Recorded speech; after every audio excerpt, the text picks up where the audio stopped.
serba kekurangan dan kehinaan. Wa syamsu dhahira gad syawahu, dan matahari yang menyinari tersebut, matahari yang terang itu telah membakar kulitnya, artinya kulitnya terbakar atau tersinari oleh teriknya matahari. Artinya kulitnya udah berubah warnanya, hitam legam kulitnya karena tersinari oleh matahari yang sangat panas itu. Tidak sampai di situ, udahlah pakainya compang-camping, orang fakir, mukanya kusut, semrawut, penampilannya ndak karu-karuan. Kemudian wahwa hamilu jarrati ma'in ala qafah, dan orang Yahudi itu membawa satu jerigen air di atas tengkuknya, pundaknya. Dia lagi mikul air.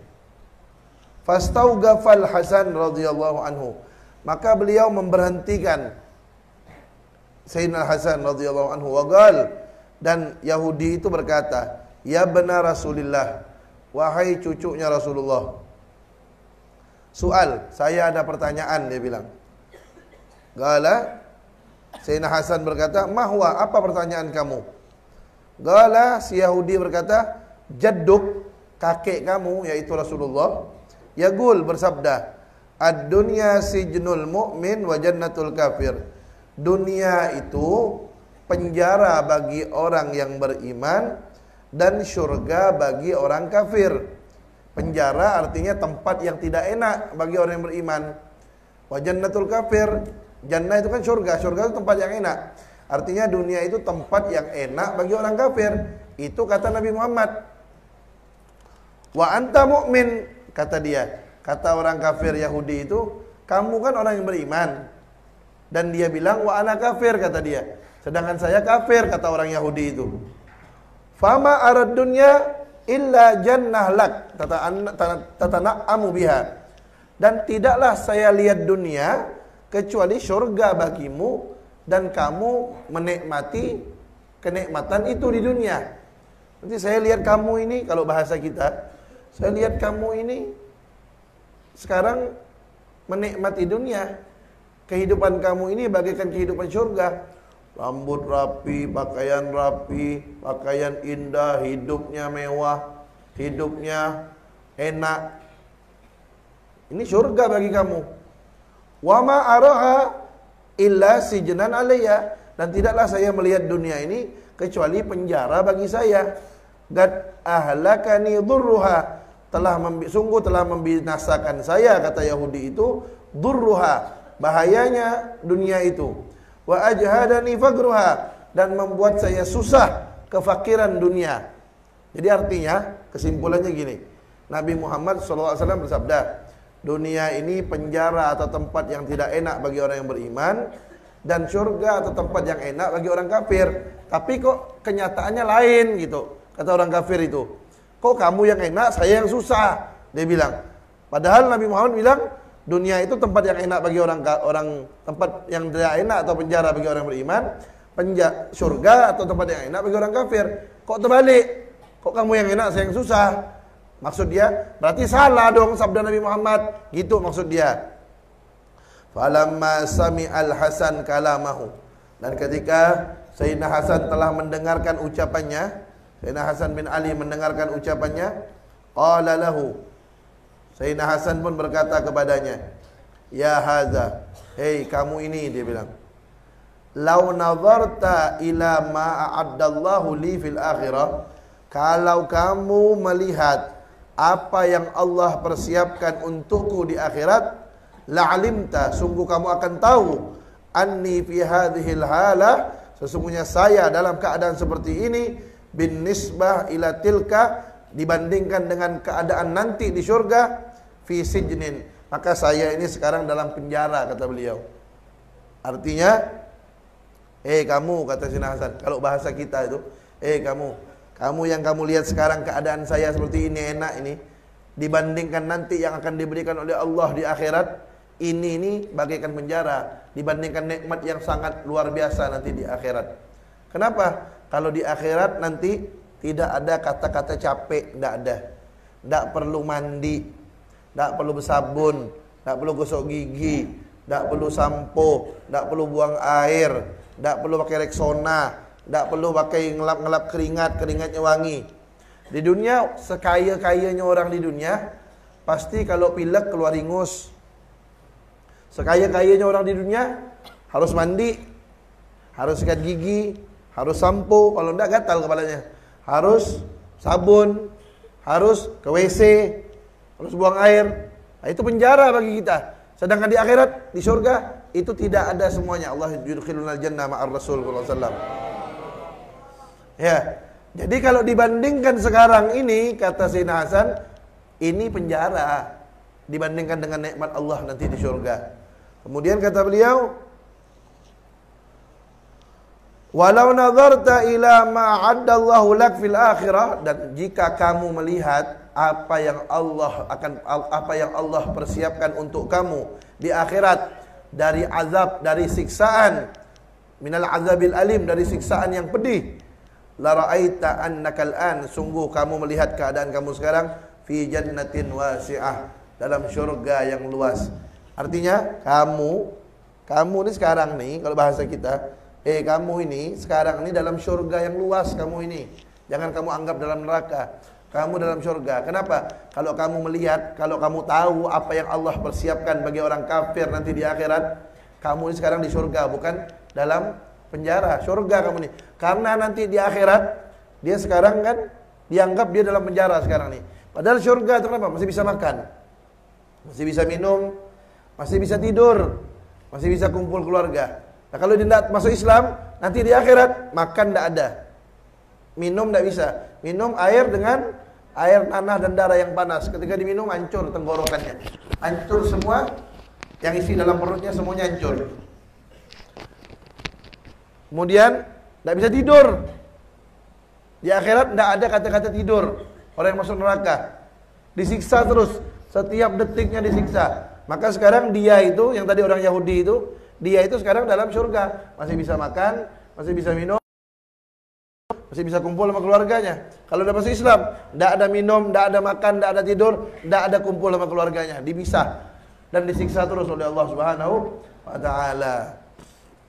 Nah, jadi nikmat dalam dunia ini yang didapatkan oleh orang-orang yang beriman tidak ada apa-apanya dibandingkan dengan nikmat surga.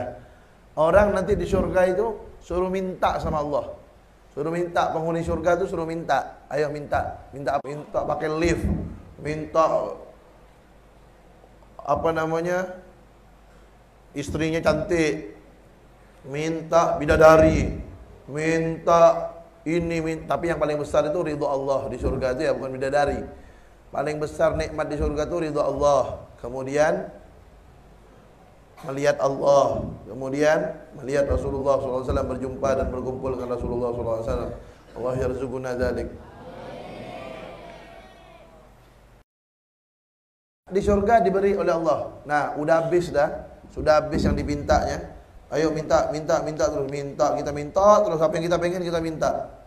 Udah selesai apa yang dipinta oleh orang-orang yang menghuni surga, maka Allah akan berikan apa yang dia pinta itu 10 kali lipat, dilipat gandakan. Jadi udah yang dipintanya tuh, sampai dia bingung mau minta apa lagi. Minta apa lagi ya? Sampai dia udah tidak tahu dah mau minta apa lagi. Nah, udah habis permintaannya, tapi surga yang akan diberikan nanti kepada hamba-hamba Allah yang akan dimasukkan ke surga lain, bukan surga itu, surga yang lain lagi. Makanya surga yang akan diberikan kepada orang-orang yang akan menjadi penghuni surga, semoga kita jadi penghuni surga. Guru-guru kita, orang tua kita, keluarga kita jadi penghuni surga semuanya. Nah, itu surga nanti akan diberikan kepada penghuninya, bukan surga yang dilihat Nabi Adam itu, bukan surga yang dulu ditinggal iblis, bukan surga yang dulu dilihat Nabi Muhammad, lain lagi surganya. Jadi surga itu yang akan diberikan tidak pernah dilihat oleh mata siapapun. Wala udhunun sami'at, dan surga itu tidak pernah didengar oleh telinga. Kalau kita pernah mendengar, oh nikmat surga itu nanti ada bidadari, nanti melihat Allah, nanti berjumpa Nabi Muhammad, nanti ada sungai susu, ada sungai madu, ada sungai khamar, taman-taman yang indah, kemudian istana, pemandangan yang bagus, semuanya nikmat. Apa yang kita inginkan terlintas dalam hati akan langsung datang. Pengen burung bakar, ting, langsung datang burungnya bakar di hadapan kita, tidak perlu pakai minta. Itu kan udah pernah didengar, Ustaz. Itu yang kita dengar, itu tidak ada apa-apanya dengan nikmat aslinya. Yang aslinya jauh berlipat-lipat ganda dari apa yang kita dengar. Makanya surga itu nikmat aslinya tidak pernah didengar oleh telinga siapapun. Yang kita dengar itu bukan aslinya. Itu hanya bayang-bayangannya saja. Yang aslinya hanya Allah yang tahu nikmat surga tersebut. Wala khatara ala qalbi bashar, kata Nabi Muhammad. Dan surga itu tidak pernah terlintas oleh atau di dalam hati manusia.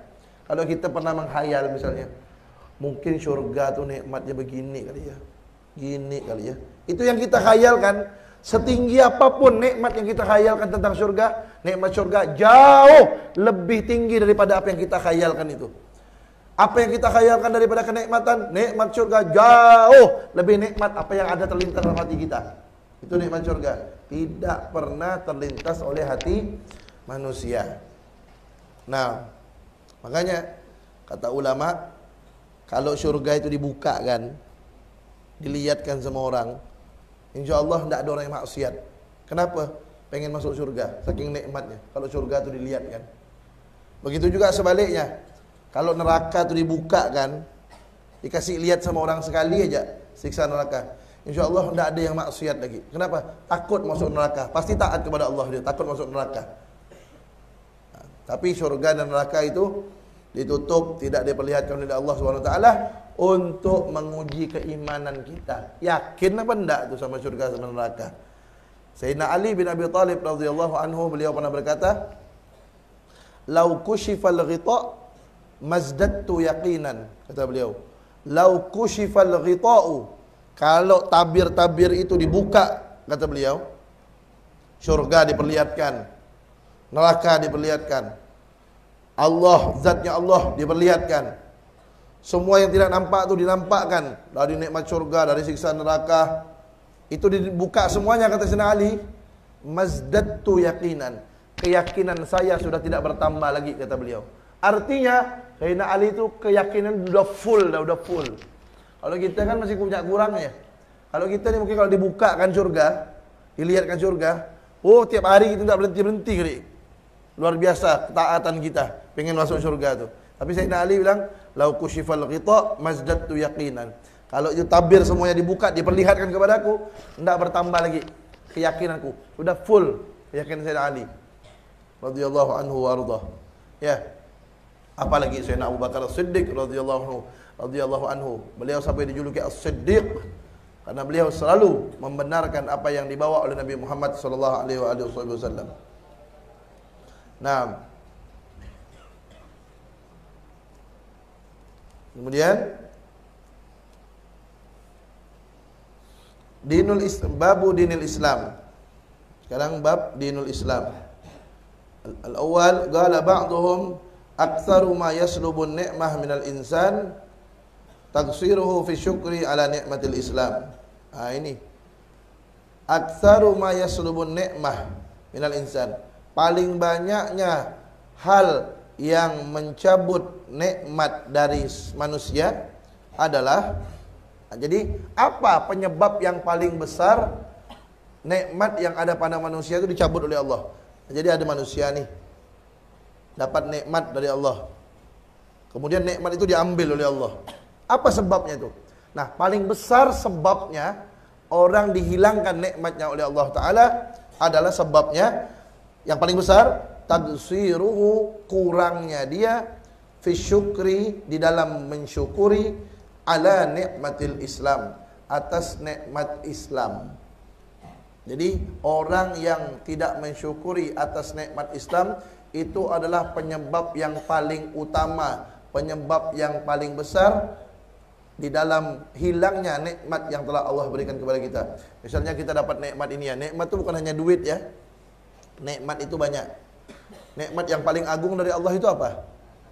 iman dan Islam. Itu nomor satu, nikmat paling agung. Setelah itu nikmat sehat wal afiat. Kemudian nikmat dijadikan kita umat Nabi Muhammad SAW. Jadi penyebab yang paling utama nikmat dicabut oleh Allah adalah seseorang kurang di dalam mensyukuri nikmat Islam. Makanya, ayo coba kita lihat sekarang. Kita sebagai orang Islam tidak boleh kecil hati, tidak boleh minder kalau melihat orang kafir yang kaya. Jangan gengsi. Kalau ada orang kafir yang kaya, jangan rendahkan diri kita. Tidak boleh ya. Tidak boleh merendahkan diri kepada orang kaya karena kekayaannya. Tidak boleh. Apalagi orang kafir.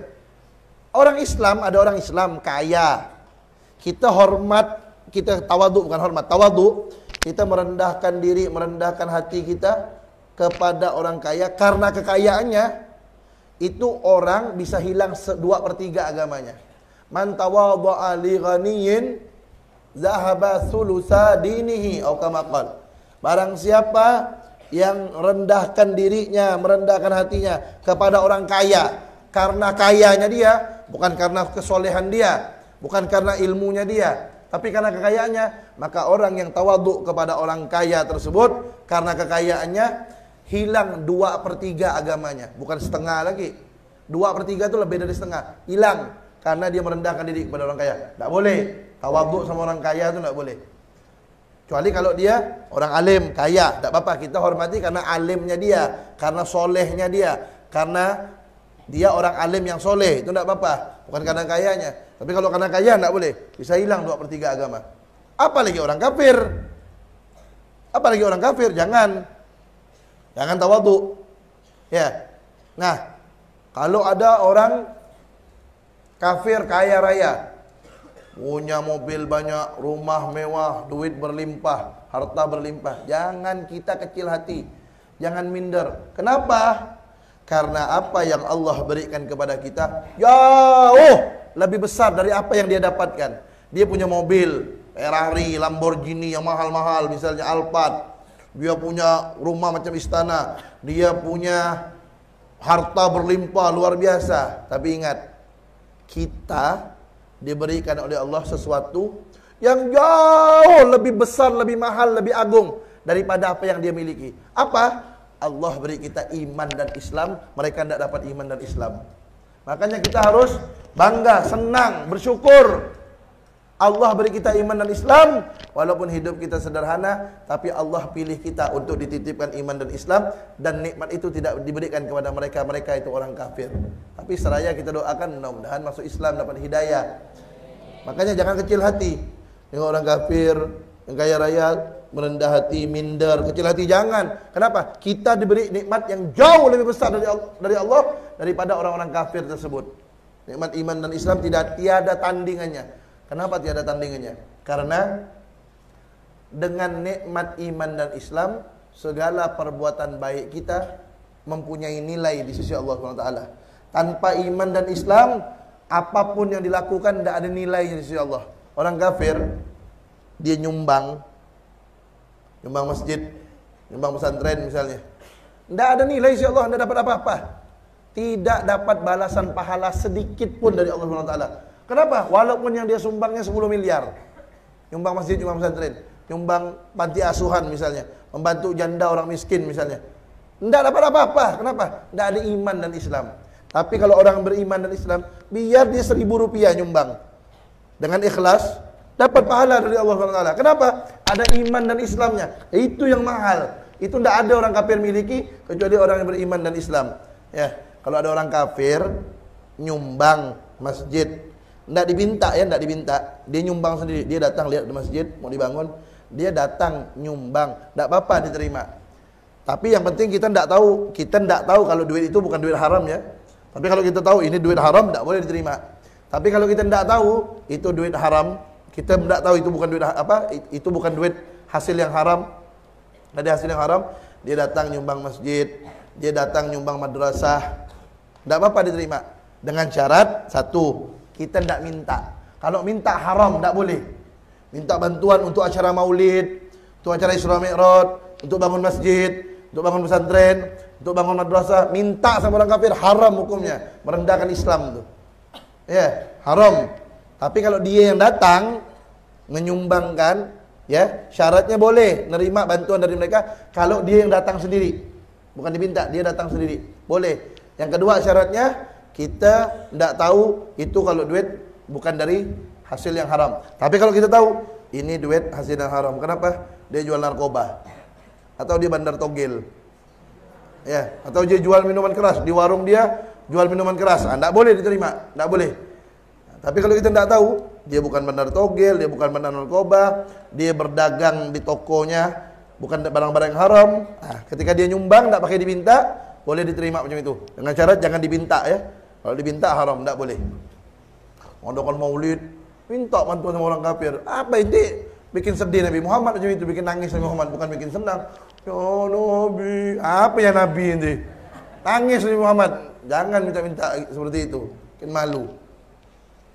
Nah, al-Islam ya'lu wala yu'la alaih. Al-Islam ya'lu, Islam itu paling tinggi. Wala yu'la alaih, dan tidak ada yang lebih tinggi dari Islam.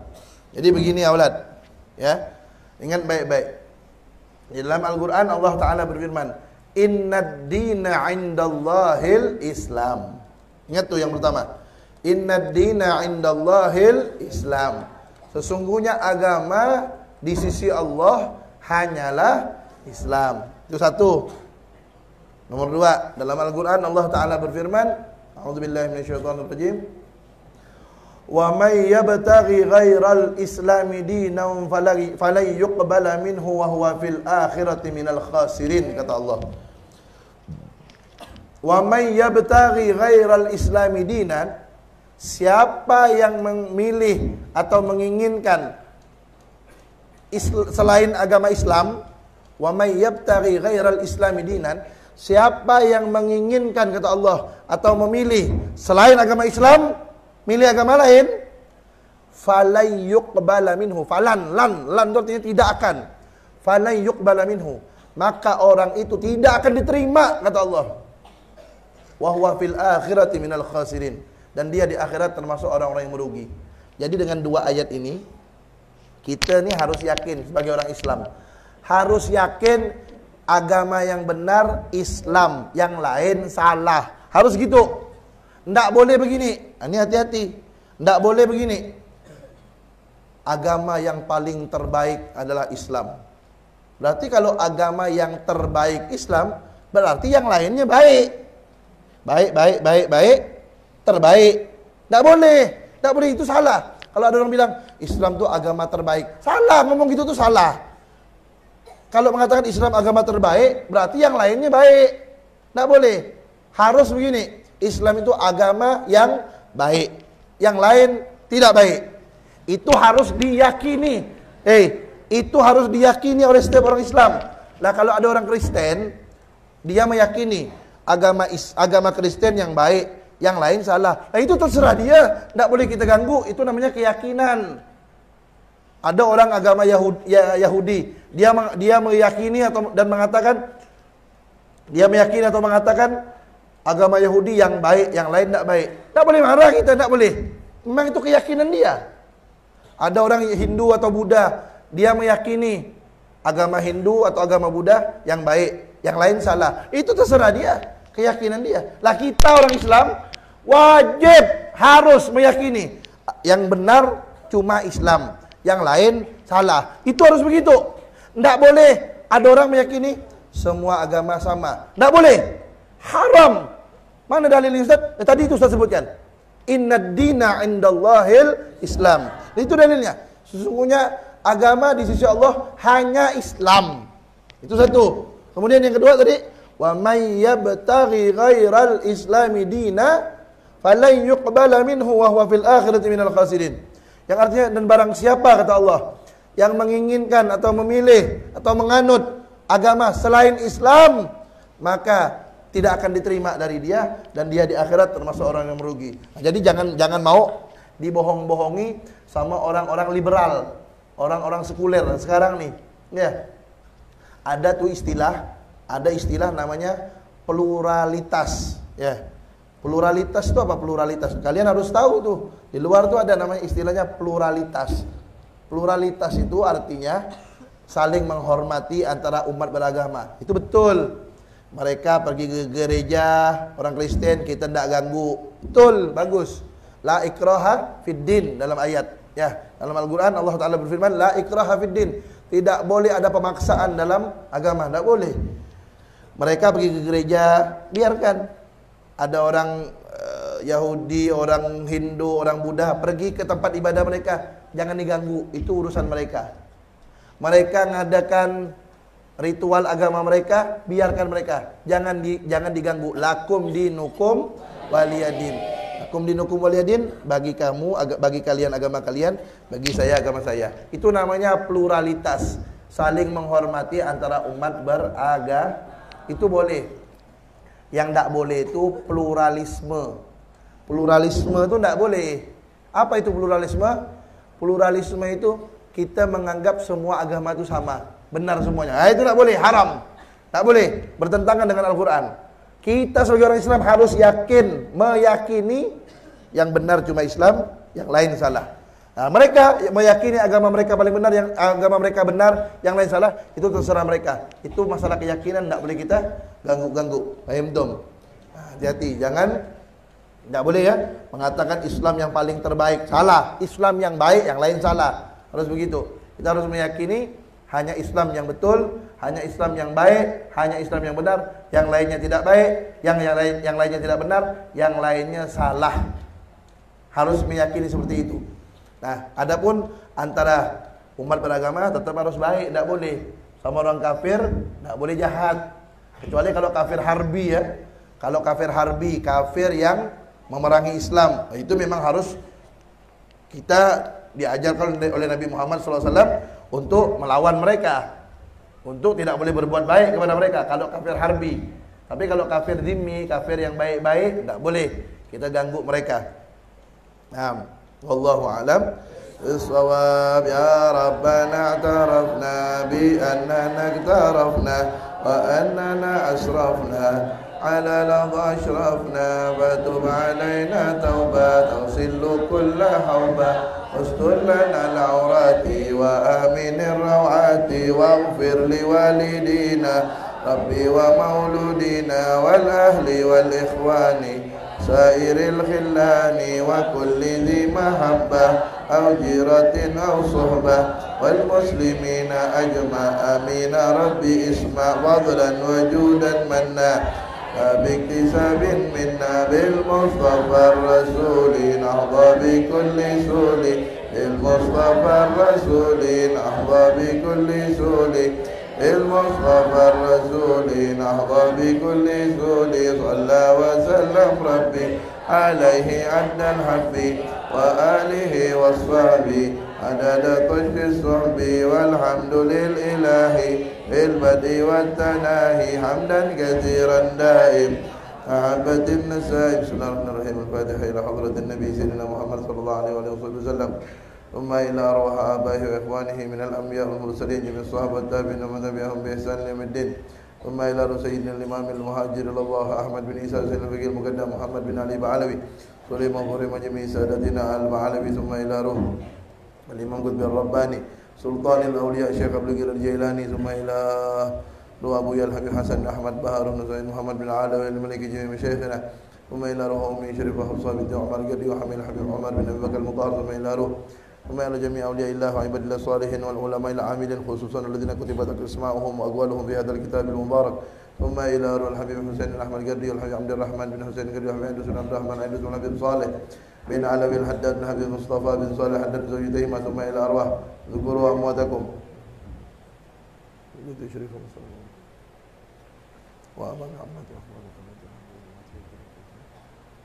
ثم إلى أرواح جميع المسلمين والمسلمات والمؤمنين والمؤمنات الله يتغشاهم بالرحمة والمغفرة ويسكننا وإياهم الجنة برحمته وأن الله ينفعنا ببركاتهم وصالحين وأنوارهم وعلوم نفاتهم في الدين والدين والآخرة وأن الله يجعلنا من المحبين لله ورسوله ومن المحبوبين لله ورسوله wa anna Allah yajma'una wa yarzuquna ru'yatan nabi sallallahu alaihi wasallam fid dunya qabla al-akhirah jazatan wa manamida wa mustamira wa anna Allah yarzuquna al-ulum an-nafi'ah wal mubarakah fid din wa dunya al-akhirah wa anna Allah yarzuquna tul al-umur ma sahih wal afiyah ma ta'al ibadah ma ridha wal barakah wa anna Allah yarzuquna husnal khatimah inda al-maut fi lutfin wa khairin afiyah ala hadhihi niyyat kulli niyyatin salihah wa nasr min salihin sirril Fatihah.